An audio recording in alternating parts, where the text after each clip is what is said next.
కేసీఆర్ గారి నాయకత్వంలో అధికార వికేంద్రీకరణ జరగాలి అని చెప్పి ప్రజల దగ్గరికి పాలన పోవాలి. ప్రజాపాలన అంటే నిజమైన నిర్వచనం ప్రజల దగ్గరికి ఎంత సన్నిహితంగా పాలన ఉంటే అంత మంచిదని చెప్పి 10 జిల్లాల తెలంగాణని 33 జిల్లాలు చేసుకున్నాం.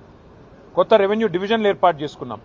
కొత్త మున్సిపాలిటీలు, కొత్త మండల కేంద్రాలు, అట్లాగే తాండాలు గ్రామ పంచాయతీలుగా అట్లా కేసీఆర్ గారి నాయకత్వంలో ప్రజల దగ్గరికి పరిపాలన తీసుకొని పోయే ప్రయత్నం చేసినాం. హైదరాబాద్ మహానగరంలో కూడా గతంలో 24 సర్కిళ్లుంటే గ్రేటర్ హైదరాబాద్ మున్సిపల్ కార్పొరేషన్లో 30 సర్కిళ్లకు పెంచుకున్నాం. గతంలో 4 జోన్లుంటే 6 జోన్లు చేసుకున్నాం. ప్రతి జోనల్ కమిషనర్కి, ప్రతి డిప్యూటీ కమిషనర్కి శాంక్షన్ లిమిట్స్ పెంచుకున్నాం. అంటే ఇవన్నీ చేసుకున్నాం, కానీ హైదరాబాద్ అస్తిత్వాన్ని మాత్రం మేము ముట్టుకోలేదు. హైదరాబాద్ అస్తిత్వాన్ని దెబ్బతీసే ప్రయత్నం చేయలేదు. ఎందుకంటే హైదరాబాద్ అనేది ఒక హైదరాబాద్ ప్రజలకు సంబంధించి కాదు, తెలంగాణ ప్రజలందరికీ గర్వకారణమైన ఒక ఐడెంటిటీ హైదరాబాద్, సికింద్రాబాద్ జంట నగరాలు అంటే మనం చిన్నప్పటి నుంచి వింటున్న మాట. అట్లాంటిది ఇవాళ ఈ తుగ్లక్ ముఖ్యమంత్రి ఆయన తీసుకున్న ఒక నిర్ణయం వల్ల సికింద్రాబాద్కు ఒక ఐడెంటిటీ అనేది లేకుండా, ఒక అస్తిత్వం అనేది లేకుండా సికింద్రాబాద్ని శాశ్వతంగా చరిత్ర పుటలకి మరి పరిమితం చేసే విధంగా ఈ ముఖ్యమంత్రి, ఈ ప్రభుత్వం తీసుకున్న ఒక నిర్ణయాన్ని వ్యతిరేకిస్తూ ఒక రాజకీయ పార్టీ కాదు, సికింద్రాబాద్లోని అన్ని వర్గాల ప్రజలు ఒకటై, దానిలో అక్కడ ఉన్న ప్రజాప్రతినిధులంతా మా వాళ్ళు. సికింద్రాబాద్ ఎమ్మెల్యేగా పద్మారావు గారు ఉన్నారు, సనత్ నగర్కి శ్రీనివాస్ యాదవ్ గారు ఉన్నారు, అట్లాగే మరి మా నాయకులందరూ ఎమ్మెల్యేలు, ఎమ్మెల్సీలు ఉన్నారు. వారందరినీ కూడా వారు ఆహ్వానించారు.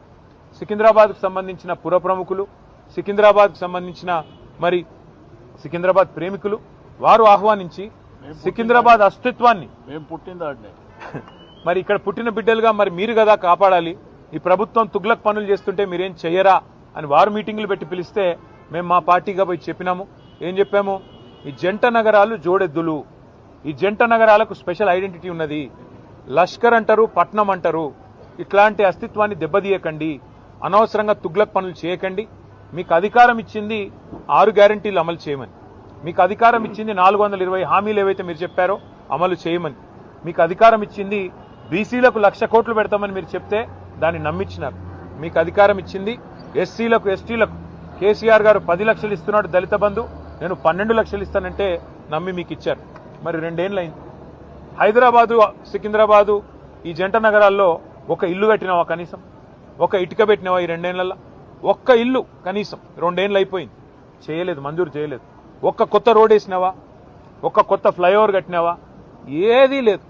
ఉన్నవి కూలగొట్టుడు తప్ప కట్టిందైతే ఏం లేదు. ఆ కూలగొట్టే క్రమంలో విధ్వంసం మాత్రమే తెలిసిన ఈ ముఖ్యమంత్రి ఇవాళ సికింద్రాబాద్ అనే పదాన్నే లేకుండా విధ్వంసం చేసే ఆలోచన చేస్తుంటే